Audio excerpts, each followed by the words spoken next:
Hi, welcome back. We're going to continue to look at examples of market failure. Today we're going to look at public goods and common resources. All of this information is in chapter 18 of your book.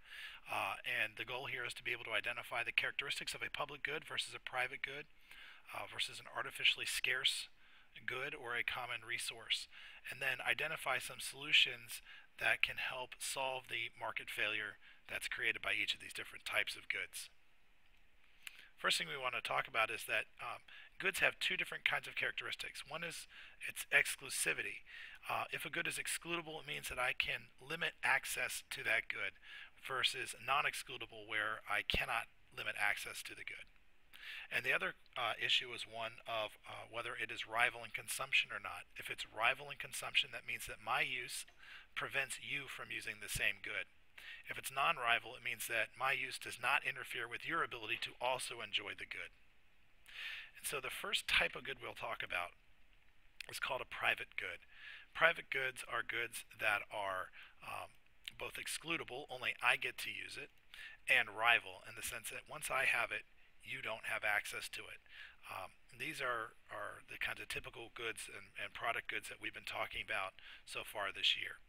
And there are lots of other examples that we could give, like cars at car dealerships, where my ability to drive away with a car from a lot at a car dealership is excludable. I have to pay for it. And it's rival in the sense that once I pick one of those cars and drive off with it, you can't get that exact same car. Another type of good we can talk about are called public goods. And in those cases, it's essentially the opposite of private goods.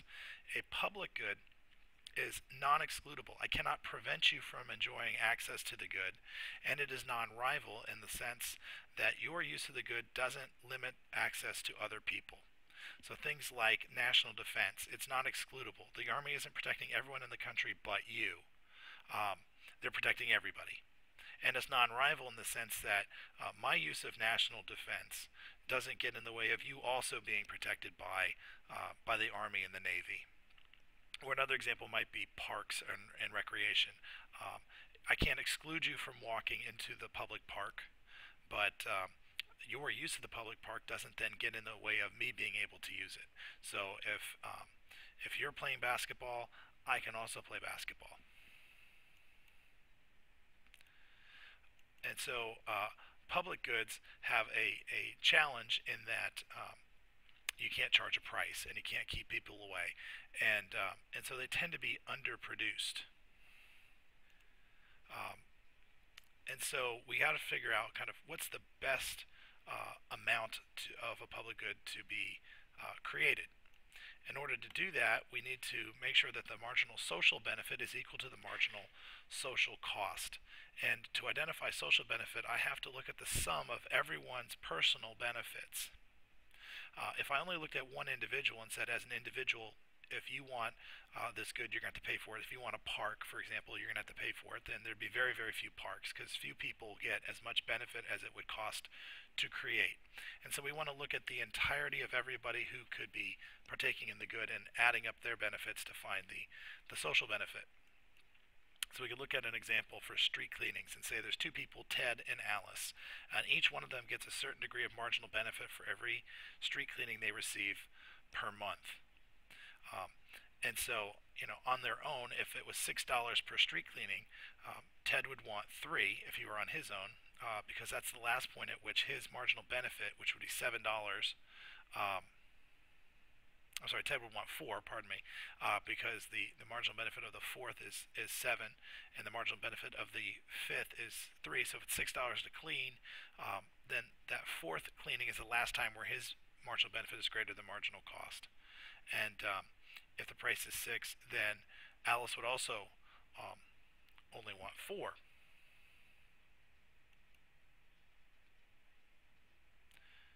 But when we look at the two together, we find that if they're only producing four, that's less than the efficient level, because if we add Ted and Alice's marginal benefits together to form a new marginal social benefit curve, we find then that if the cost is $6 per cleaning, then actually the efficient level is 5.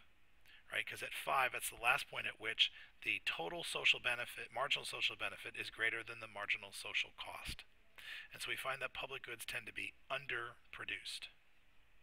We have an additional problem with public goods, and that's the concept of the free rider problem. And in a free rider situation, it means that because I can't exclude you, you don't have to pay for the good. And because it's not rival, it won't go away if you use it and I use it. And so a free rider is someone who says then that they're not going to pay for it, that they're not willing to pay for the good because why should they? An example of this might be that at the workplace that you're at, that maybe there's a hospitality committee, and they may offer happy hours after work, and in those situations, maybe they'll allow anyone who works there to show up and enjoy free appetizers. And if that's the case, then they give you the option maybe to pay to join the hospitality committee, and some people will do that, but you may have a group of people known as free riders who will sit there and say, well, you can't exclude me from the appetizers, and my presence at the happy hour doesn't prevent other people from enjoying happy hour, and so why should I pay? And so there will be some people that won't, and it just makes sense to them economically not to bother, and that does begin to create some market failures for people. Or another example might be in a group project for school, where if you get the same grade, regardless of how you do, and you don't get an individual grade, you get a group grade, then there's certainly an incentive for some people at least to sit back and not pull their own weight, because they'll figure that other people will work hard because they're going to want to get a good grade, and so they don't have to do anything on their own right. The free rider doesn't, because they're going to get the same grade as everybody else. And so that creates a certain degree of market failure. The third type of good we're going to talk about is called an artificially scarce good. Those are ones that are excludable. You have to pay for them to be able to access them, but are non-rival in that they don't disappear because of my use. Pay-per-view movies available on cable television, for example, are excludable in the sense that you have to be able to pay for access to the movie, but it's not rival in the sense that if I watch the pay-per-view movie, that doesn't mean that you can't at the exact same time. And so those are what we call artificially scarce goods, both excludable and non-rival. Another example would be a college lecture. I can exclude you. You have to pay tuition to be able to come in and listen to the lecture, but your listening to the lecture doesn't prevent somebody else from also listening to and learning from their college professor during class. These goods also tend to be underproduced in a unregulated market, in large part because the marginal cost of the college lecture, the marginal cost of another student in a college lecture course is essentially zero. That it doesn't add anything extra to be able to have 5 people in the room versus 6. And so if that's the case, then we look for the marginal revenue equal marginal cost, and so then the price for college, in essence, should be zero. And if it's zero, then basically it's not going to be offered.